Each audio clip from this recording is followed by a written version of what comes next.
Hello बच्चों, welcome to my YouTube channel Pooja Tyagi maths classes. आज हम क्लास 8 के एक्सरसाइज 3.3 से क्वेश्चन नंबर 4 एंड 5 करेंगे। क्वेश्चन नंबर 3 मैंने इससे पिछली वीडियो में कवर करा दिया, अगर आपने नहीं देखा है तो डिस्क्रिप्शन में लिंक डाल दिया, उसको देख लीजिए। क्वेश्चन नंबर 4 है, draw a rough figure of a quadrilaterals that is not a parallelogram but has exactly two opposite angle of equal measure. यहाँ पर हमें पूछा है कि एक रफ फिगर ड्रॉ करनी है जो क्वाड्रिलेटरल तो हो लेकिन एक पैरेललोग्राम नहीं हो, मतलब कि वो पैरेललोग्राम की उसमें प्रॉपर्टी नहीं हो, but has exactly two opposite angle of equal measure. लेकिन एक हमारे पास पैरेललोग्राम की प्रॉपर्टी होती है कि अपोजिट एंगल उसमें इक्वल होते हैं। तो इसने बोला है कि पैरेललोग्राम तो नहीं होना चाहिए, लेकिन एक प्रॉपर्टी ये होनी चाहिए कि उसमें टू अपोजिट एंगल, आमने सामने के जो एंगल होते हैं वो इक्वल होने चाहिए। तो ऐसी फिगर जो है हमारे पास एक काइट होती है। काइट सभी ने देखी होगी, तो काइट इसका जो आंसर हो जाएगा वो काइट हो जाएगा। काइट में क्या होता है कि ये एंगल एंड ये एंगल आमने सामने के एंगल है, अपोजिट एंगल है, ये इक्वल होते हैं।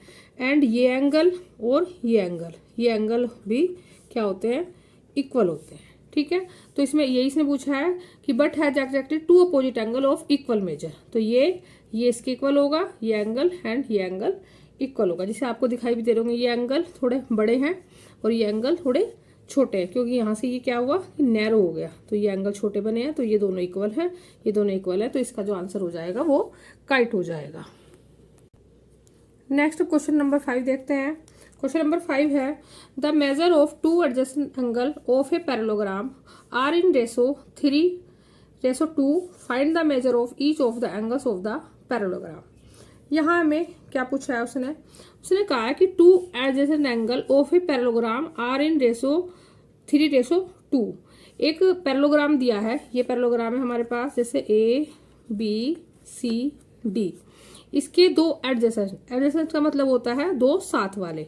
अब साथ वाले में वो ए बी भी हो सकते हैं, बी सी भी हो सकते हैं, सी डी भी हो सकते हैं, डी ए भी हो सकते हैं। एडजेसेंट मतलब पड़ोसी, साथ वाला। ये दोनों भी पड़ोसी हैं, ये दोनों भी पड़ोसी हैं, ये दोनों भी पड़ोसी हैं, ये दोनों भी पड़ोसी। तो अब इसने कहा कि इनका जो रेशो है 3:2 है।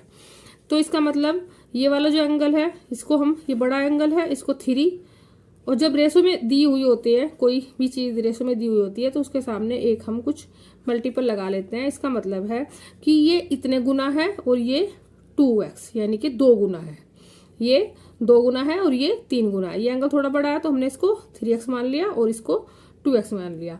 Find the measure of each of the angles of the parallelogram. तो अब क्या करना है, हमें फाइंड करने हैं इसके ईच एंगल्स। ये जो पैरेललोग्राम है इसके ईच एंगल हमें फाइंड करने हैं, सभी एंगल इसके बताने हैं कि कितने कितने डिग्री के हैं। तो जो हमने यहाँ ये किया है इसको हम लिख लेते हैं पहले। ठीक है, तो क्या किया है हमने, let the two adjacent angle of a parallelogram 3x and 2x। ठीक है, तो हमने मान लिया कि जो इसके पैरेललोग्राम के दो एंगल है, ये एक 3x हो गया एंड ये 2x हो गया। अब हम जानते हैं 3x और प्लस 2x, मतलब इन दोनों में एडजेसेंट एंगल में पैरेललोग्राम की क्या प्रॉपर्टी हम जानते हैं, एडजेसेंट एंगल का जो सम होता है वो कितना होता है, 180 डिग्री होता है। हमने जो इसे पीछे वाले क्वेश्चन किए हैं सब में ये प्रॉपर्टी यूज की है। तो क्या लिखेंगे हम, 3x plus 2x equal to 180 degree, और हम रीजन यहाँ पर लिख देंगे। रीजन लिखना बहुत जरूरी है। Sum of adjacent angle of a parallelogram are 180 degree. ठीक है, इनको सप्लीमेंट्री भी बोलते हैं।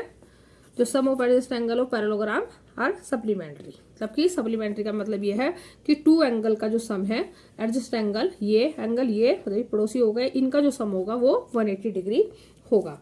इनको प्लस कर देंगे, 3 और 2 हो गए 5, वेरिएबल है तो वेरिएबल तो साथ में ऐसे ही रहेगा, 5x equal to 180 degree. 5x अब हमें यहाँ पे तो x की वैल्यू चाहिए ना, तो हम x को अकेला छोड़ेंगे, इधर आ जाएगा 180 और ये 5 यहाँ पर मल्टीप्लाई में, इधर जाकर हो जाएगा ये डिवाइड में। तो x इक्वल टू कितना आ गया, 5 3 जा 15, 15 जैसे 3 बचे हैं, तो यहाँ पर 3 5 6 जा 30, ये आ गया 36 डिग्री। तो एक्स की वैल्यू कितनी आ गई हमारी 36 डिग्री। लेकिन हमें तो एक्स की वैल्यू नहीं चाहिए ना, हमें क्या चाहिए, ये एंगल की वैल्यू चाहिए, ये एंगल निकालना है। एंगल कितना है 3x, तो हम ये एक्स की वैल्यू से ये 3x की वैल्यू निकाल देंगे। ठीक है, तो ये हो गया हमारा एक्स की वैल्यू आ गई। अब हम निकालते हैं एंगल ए। एंगल ए निकालना है ना हमें, और एंगल बी निकालना है। तो यहाँ पर लिखेंगे हम angle A equal to 3x। Angle 3x है ना, तो 3 तो है ही, और x की वैल्यू हमने कितनी निकाली है अभी 36। इसकी मल्टीप्लाई इसमें कर देंगे, कितना आ गया, कितना आ गया ये, इसकी मल्टीप्लाई करो, 6 3 जा 18, 18 का 8 कैरी गया, 3 3 जा 9, 108, ये आ गया 108 डिग्री। एंगल बी को भी ऐसे निकालेंगे। एंगल बी कितना है 2x। 2x है क्योंकि उसने हमें तो दिया था ना कि 3 2 रेशो में है, तो ये 2 और मल्टीप्लाई इसकी किस में करेंगे 36 में कर देंगे। कितना आ गया, ये आ जाएगा 72 डिग्री। तो एंगल सी, अब हमें एंगल सी सब निकालने हैं ना, उसने कहा ईच एंगल, तो एंगल सी कैसे निकालेंगे, एंगल सी निकल जाएगा अपोजिट एंगल आर इक्वल होते हैं पैरेललोग्राम में। तो एंगल सी कितना आ जाएगा, जितना ये 3x आया है, जो इसकी वैल्यू निकाली है वो इसकी हो जाएगी, जो यहाँ निकाली वो एंगल डी की वैल्यू हो जाएगी। तो हम सबकी वैल्यू निकाल देंगे। तो एंगल सी हो गया एंगल ए, इसके अपोजिट है ना एंगल ए के, तो एंगल ए कितना है 108 डिग्री। और एंगल डी हो जाएगा एंगल बी के इक्वल, ये हो जाएगा 72 डिग्री। और इसका रीजन हम क्या लिखेंगे, opposite angle of a parallelogram are equal.